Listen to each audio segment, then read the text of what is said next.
Guys అందరికి కూడా good morning. ఇవాళ వీడియోలో ఏంటంటే డిఆర్డిఓ నుంచి అయితే ఇంటర్న్షిప్ ప్రోగ్రామ్ అయితే ఓపెన్ అయింది. సో ఇది వచ్చేసరికి ఎవరైతే ప్రజెంట్ ఇంజనీరింగ్ కానీ సైన్స్ కానీ సైన్స్లో ఏంటంటే యూజీ డిగ్రీ కానీ పీజీ కానీ చదువుతా అంటారో వాళ్ళైతే ఎలిజిబుల్ అని అయితే చెప్తున్నారు. సో డిఆర్డిఓలో ఏంటంటే centre for high energy system and sciences నుంచి అయితే మనకైతే ఈ ఇంటర్న్షిప్ అనేది అయితే కండక్ట్ చేయడం అయితే జరుగుతుంది. సో లొకేషన్ వచ్చేసరికి హైదరాబాద్ లొకేషన్ అయితే ఇవ్వడం అయితే జరిగింది. సో దీని యొక్క అడ్వర్టైజ్మెంట్ నెంబర్ వచ్చేసరికి CH/HRD/PD intern/2025/01 అని అయితే ఇవ్వడం జరిగింది. సో అడ్వర్టైజ్మెంట్ నెంబర్ వచ్చేసరికి ఇది వచ్చేసరికి మొత్తం మనకి ఏంటంటే లాస్ట్ డేట్ వచ్చేసరికి 15వ తేదీ జూలై 2025 నాటికైతే ఎండ్ అయితే అవుతుంది. సో ఎవరైతే ప్రజెంట్ ఫైనల్ ఇయర్ చదువుతుంటారో అండర్ గ్రాడ్యుయేట్ కానీ పోస్ట్ గ్రాడ్యుయేట్ ఇంజనీర్ కానీ సైన్స్ స్టూడెంట్స్ ఉంటారో వాళ్ళైతే ఎలిజిబుల్ అండి. సో ఇక్కడైతే ఇవ్వడం జరిగింది. చూడొచ్చు బ్రాంచ్ నేమ్ ఏంటి, మొత్తం వేకెన్సీ ఎన్ని ఉన్నాయి, మంత్లీ స్టే ఫండ్ ఎంత ఇస్తారు, అండ్ ఏంటంటే ఈ ఇంటర్న్షిప్ అనేది ఎన్ని రోజులు ఉంటుంది, అండ్ లొకేషన్ ఎక్కడనైతే ఇవ్వడం జరిగింది. సో ఫస్ట్ వచ్చేసరికి ఫిజిక్స్ అండ్ అప్లైడ్ ఆప్టిక్స్ అని అయితే ఇవ్వడం జరిగింది. సో మొత్తం మనకి రిలీజ్ అయిన వేకెన్సీ వచ్చేసరికి 6 వేకెన్సీ అయితే రిలీజ్ అయ్యాయి. సో నెక్స్ట్ సెకండ్ వన్ వచ్చేసరికి మెకానికల్ ఇంజనీరింగ్ అండి. సో ఇవి వచ్చేసరికి మొత్తం మనకి ఏంటంటే 6 వేకెన్సీ అనేది అయితే రిలీజ్ అయ్యాయి. సో నెక్స్ట్ థర్డ్ వన్ వచ్చేసరికి ఎలక్ట్రానిక్స్ లేదా ఎలక్ట్రికల్ లేదా కమ్యూనికేషన్స్ నుంచి అయితే మొత్తం మనకి ఏంటంటే 5 వేకెన్సీ అనేది అయితే రిలీజ్ కావడం అయితే జరిగింది. సో నెక్స్ట్ లాస్ట్ వన్ వచ్చేసరికి కంప్యూటర్ సైన్స్ అండి. కంప్యూటర్ సైన్స్ నుంచి మొత్తం మనకి ఏంటంటే 3 వేకెన్సీ రిలీజ్ అయితే అయ్యాయి. సో టోటల్గా మనకు రిలీజ్ అయింది వచ్చేసరికి 20 వేకెన్సీ అయితే రిలీజ్ కావడం అయితే జరిగింది. సో మంత్లీ మనకి ఏంటంటే స్టే ఫండ్ వచ్చేసరికి 5,000 అయితే స్టే ఫండ్ అయితే ఇస్తారని అయితే చెప్తున్నారు. సో డ్యూరేషన్ వచ్చేసరికి ఇంటర్న్షిప్ అనేది 6 మంత్స్ అండి. సో 6 మంత్స్ కానీ మనకేంటంటే 30,000 అయితే మనకైతే ఇంటర్న్షిప్ మనీ అయితే ఇవ్వడం జరుగుతుంది. సో ఇక్కడైతే లొకేషన్ ఇచ్చారు, CHSS హైదరాబాద్ అని అయితే ఇవ్వడం అయితే జరిగింది. సో ఇక్కడ ఉన్నటువంటి వేకెన్సీని అయితే ఇంక్రీజ్ కానీ డిక్రీజ్ కానీ చేయొచ్చు అని అయితే చెప్పడం అయితే జరుగుతుంది. నెక్స్ట్ ఎడ్యుకేషనల్ క్వాలిఫికేషన్ విషయానికి వచ్చేసరికి ఎవరైతే ప్రజెంట్ గ్రాడ్యుయేట్ కానీ పోస్ట్ గ్రాడ్యుయేట్ ఇంజనీర్ కానీ లేదా సైన్స్ చదువుతుంటారో ఫుల్ టైం కోర్సు చదువుతుంటారో రికగ్నైజ్డ్ యూనివర్సిటీ లేదా ఇన్స్టిట్యూట్ నుంచి వాళ్ళైతే ఎలిజిబుల్ అని చెప్తున్నారు. సో ఇక్కడైతే క్లియర్గా ఇచ్చారు చూడండి, ఎవరైతే ఫైనల్ ఇయర్ స్టూడెంట్స్ ఓన్లీ అయితే ఇక్కడైతే క్లియర్గా అయితే మెన్షన్ చేయడం అయితే జరిగింది. So duration of internship program అయితే ఆల్రెడీ మనం చెప్పుకున్నాం కదా, 6 మంత్స్ అనేది అయితే ఈ ఇంటర్న్షిప్ ప్రోగ్రామ్ అని అయితే ఉంటుంది. సో ఈ 6 మంత్స్లో ఏంటంటే మనకైతే 6 మంత్స్ అయిపోయిన తర్వాత మనకైతే కోర్స్ కంప్లీషన్ సర్టిఫికేట్ కూడా ఇవ్వడం అయితే జరుగుతుంది డిఆర్డిఓ నుంచి అని అయితే చెప్తున్నారు. సో సెలక్షన్ ప్రాసెస్ ఏంటంటే ఎవరైతే ప్రజెంట్ మనకి ఏంటంటే వాళ్ళకైతే మినిమం 75% మార్క్స్ అయితే వచ్చి ఉండాలని అయితే చెప్తున్నారు, లేదా CGPA ప్రకారం అయితే 10కు గాను 7.5 కంటే అబోవ్ కానీ ఈక్వల్గా అయితే వచ్చి ఉండాలి మార్క్స్ అని అయితే చెప్తున్నారు. సో ఇంకోటి ఏంటంటే మీరు ప్రజెంట్ చదువుతున్నటువంటి కాలేజీ నుంచి ప్రిన్సిపాల్ లేదా డైరెక్టర్ దగ్గర నుంచి లెటర్ అయితే తీసుకొని రావాలని అయితే చెప్తున్నారు. రెఫరల్ కిందకి అయితే ఇవ్వాలని అయితే చెప్తున్నారు.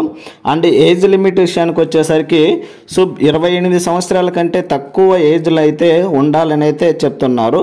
సో ఎవరైతే షార్ట్ లిస్ట్ అయిన క్యాండిడేట్స్ ఉంటారో వాళ్ళకైతే జాయినింగ్ ప్రొసీజర్ అండ్ రికార్డింగ్ దీనికి సంబంధించి ఎక్స్ప్లెయిన్ అయితే చేస్తామని అయితే క్లియర్గా అయితే చెప్తున్నారు.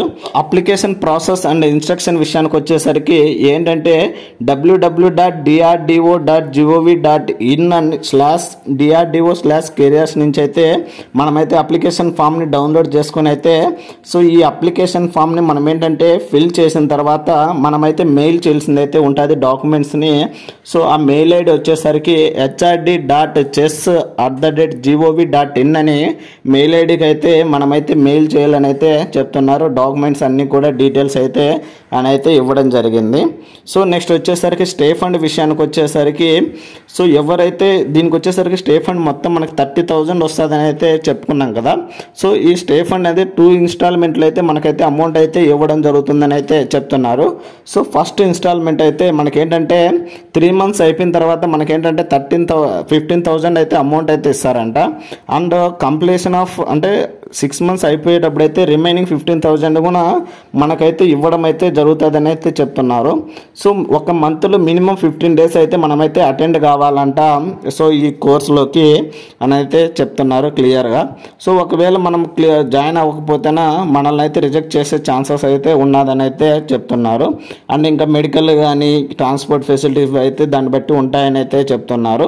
సో ఈ ఇంటర్న్షిప్ ప్రోగ్రామ్ అనేది 6 months అయితే ఖచ్చితంగా ఉంటుందని అయితే చెప్తున్నారు. సో 6 months లోపు కంప్లీట్ చేయకపోతే నా స్టే ఫండ్ అనేది అమౌంట్ అయితే రాదని అయితే క్లియర్గా చెప్తున్నారు. సో ఇంపార్టెంట్ డేట్స్ విషయానికి వచ్చేసరికి లాస్ట్ డేట్ వచ్చేసరికి 15వ తేదీ జూలై 2025 అయితే ఇవ్వడం జరిగింది. సో ఇంటిమేషన్ అంటే ఎవరైతే సెలెక్ట్ అయ్యారో వాళ్ళకి ఇంటిమేషన్ వచ్చేసరికి 22వ తేదీ జూలై 2025 నాటికైతే ఇన్ఫామ్ చేస్తామని అయితే చెప్తున్నారు. సో ఈ ఇంటర్న్షిప్ ట్రైనింగ్ వచ్చేసరికి 1 ఆగస్ట్ 2025 నుంచి అయితే స్టార్ట్ చేస్తామని అయితే క్లియర్గా అయితే చెప్తున్నారు. సో ఇక్కడ వచ్చేసరికి ఇక్కడైతే మనం మెరిట్ బేస్ని బట్టి మనల్ని అయితే సెలెక్ట్ చేస్తామని అయితే చెప్తున్నారు. మేనేజ్మెంట్ వచ్చి ఫైనల్ డిసిషన్ అన్నట్లు ఇక్కడైతే చెప్తున్నారు. సో అండ్ ఇంకోటి ఏంటంటే ఏమేమి డాక్యుమెంట్స్ ఉండాలని అయితే ఇక్కడైతే క్లియర్గా మెన్షన్ చేయడం జరిగింది. NOC సర్టిఫికేట్ ఉండాలి and police verification local police దగ్గర నుంచి పోలీస్ వెరిఫికేషన్ సర్టిఫికేట్ ఉండాలి అండ్ మీ కాలేజ్ నుంచి రెఫరల్ ఉండాలి. సో ఇలా కొన్ని డాక్యుమెంట్స్ అయితే ఉండాలని అయితే చెప్తున్నారు. క్లియర్గా అయితే మెన్షన్ చేయడం జరిగింది. సో ఇక్కడైతే అప్లికేషన్ ఫామ్ అయితే ఇవ్వడం జరిగింది. సో ఈ సబ్మిట్ అప్లికేషన్ చూడొచ్చు. Format for application for DRDO internship scheme అనేది ఇవ్వడం జరిగింది. సో ఇక్కడైతే మీ ఫోటోని అటాచ్ చేయండి. సో మీ నేము, మీ date of birth, Aadhaar card, మీ యొక్క అడ్రస్, మీ బ్రాంచ్ ఏంటి అంటే ఇక్కడ ఏ దానికి అప్లై చేస్తారని అయితే ఇక్కడ మెన్షన్ చేయాల్సింది అయితే ఉంటుంది. సో ఒకవేళ డిగ్రీలో ప్రజెంట్ మీరైతే యూజీ చదువుతుంటే ఏ సెమిస్టర్ ఏ ఇయర్, సో PG అయితే ఏ సెమిస్టర్ అండ్ ఏ ఇయర్ అయితే ఇవ్వాలి అండ్ CGPA పర్సంటేజ్ ఎంత వచ్చింది ఆ నుంచి ఇంకా మీ address, email ID, checklist ఇవన్నీ మెన్షన్ చేయాలని అయితే చెప్తున్నారు. అండ్ ఇక్కడ వచ్చేసరికి secret act, Indian official secret act ప్రకారం ఇక్కడైతే మీరైతే డీటెయిల్స్ ఫిల్ చేయాల్సింది అయితే ఉంటుంది అండ్ IT రూల్స్ అయితే ఇవ్వడం అయితే జరిగింది. సో ఇది DRDOకి సంబంధించి ఇంటర్న్షిప్కి సంబంధించి ఫుల్ డీటెయిల్స్ అయితే గైస్. సో దీనికి సంబంధించి PDFని అయితే నేను కింద డిస్క్రిప్షన్లో ఇస్తాను, అక్కడికి వెళ్ళి అయితే చెక్ చేసుకోండి గైస్. ఇలాంటి మరిన్ని వీడియోస్ అండ్ మరిన్ని అప్డేట్స్ కోసం అయితే please like, share and subscribe చేసుకోవడం అయితే మర్చిపోద్దండి guys. Thank you for watching.